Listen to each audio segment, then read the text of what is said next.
ഒരു അപകട വാർത്തയിലേക്കാണ്. തിരുവനന്തപുരം കുറ്റിച്ചൽ ആര്യനാട് റോഡിൽ കഞ്ചാവുമായി എത്തിയ യുവാക്കൾ സഞ്ചരിച്ച ബൈക്ക് ഇടിച്ച് സ്കൂട്ടർ യാത്രികന് ദാരുണാന്ത്യം. കുറ്റിച്ചൽ സ്വദേശി രാജുവാണ് മരിച്ചത്. ബൈക്ക് യാത്രക്കാരായ സൂരജ്, നിതിൻ എന്നിവരെ പരിക്കുകളോടെ ആശുപത്രിയിൽ പ്രവേശിപ്പിച്ചു. ഹരികൃഷ്ണൻ ചേർന്നു. ഹരികൃഷ്ണൻ, ഒരു അപകട വാർത്ത, അതോടൊപ്പം ഈ ഇടിച്ച ബൈക്കിലുള്ളവർ കഞ്ചാവുമായി യാത്ര ചെയ്യുകയെന്നോട് മനസ്സിലാക്കുന്നു. എന്തൊക്കെയാണ് വിശദാംശങ്ങൾ? എങ്ങനെയാണ് ഇവർ വാഹനം പരിശോധിച്ചപ്പോഴാണോ കഞ്ചാവ് കണ്ടെത്തിയത്? സുധീർ, ഇന്ന് വൈകിട്ടോട് കൂടിയാണ് ഈ സംഭവം ഉണ്ടാകുന്നത്. വൈകിട്ട് 6 മണിയോട് കൂടി ഈ രണ്ട് യുവാക്കൾ, ബൈക്ക് യാത്രികരായ രണ്ട് യുവാക്കൾ അമിത വേഗതയിലേക്ക് ഈ ആര്യനാട് കുറ്റിച്ചൽ റോഡിലേക്ക് എത്തുന്നു.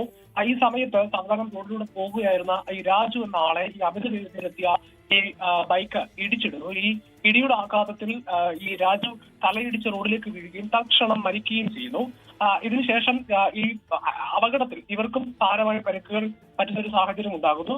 ഈ സംഭവത്തിൽ ഇവരുടെ കയ്യിലുണ്ടായിരുന്ന ചില കഞ്ചാവ് പൊതികൾ റോഡിലേക്ക് വലിച്ചെറിയുകയും ചെയ്യുന്നു. ഈ സമയത്ത് ഈ അപകടം ഉണ്ടാകുന്ന സമയത്ത് ഓടിക്കൂടിയ നാട്ടുകാർ ഇവരെ തടഞ്ഞു വെക്കുകയും അവിടെ നിന്ന് ഈ രാജുവിനെ ആശുപത്രിയിലേക്ക് ചെയ്യുമെങ്കിലും ജീവൻ രക്ഷിക്കാനായില്ല. പിന്നീട് ഈ പോലീസ് എത്തിയാണ് യുവാക്കളെ പോലീസിന്റെ കസ്റ്റഡിയിലേക്ക് കൈമാറുന്നത്. അങ്ങനെ പോലീസിന്റെ പരിശോധനയിലാണ് ഇവരുടെ കയ്യിൽ ഈ നിരോധിത മയക്കുമരുന്നുകൾ, കൂടുതൽ നിരോധിത മയക്കുമരുന്നുകൾ മനസ്സിലാക്കുന്നത്. പിന്നീട് കുറച്ച് നിരോധിത മയക്കുമരുന്നുകൾ കൂടി കണ്ടെടുത്തിട്ടുണ്ട്. ഇവർ ഈ ലഹരിക്കടത്തിലെ കണ്ണുകളാണോ എന്നുള്ളതാണ് പോലീസിന്റെ പ്രധാനപ്പെട്ട സംശയം. ഇത് സാരമായ പരിക്കുകളേറ്റ ഇവരെ നിലവിൽ ഈ നെടുമങ്ങാട് താലൂക്ക് ആശുപത്രിയിൽ ചികിത്സയ്ക്ക് വേണ്ടിയിട്ട് പ്രവേശിപ്പിച്ചിരിക്കുകയാണ്. ഈ പോലീസ് കാവലിലാണ് ഇവരുടെ ചികിത്സ. ഈ മരിച്ച രാജുവിന്റെ മൃതദേഹം മെഡിക്കൽ കോളേജ് ആശുപത്രി മോർച്ചറിയിൽ സൂക്ഷിച്ചിരിക്കുകയാണ്.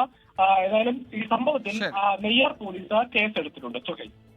ശരി, യുവാക്കൾ സഞ്ചരിച്ച ബൈക്ക് ഇടിച്ച് സ്കൂട്ടർ യാത്രികന് ദാരുണാന്ത്യം. ഈ ബൈക്ക് ഓടിച്ച യുവാക്കൾ കഞ്ചാവ് കടത്തുകയായിരുന്നു എന്ന വിശദാംശങ്ങൾ കൂടിയാണ് ഹരികൃഷ്ണൻ പങ്കുവച്ചത്.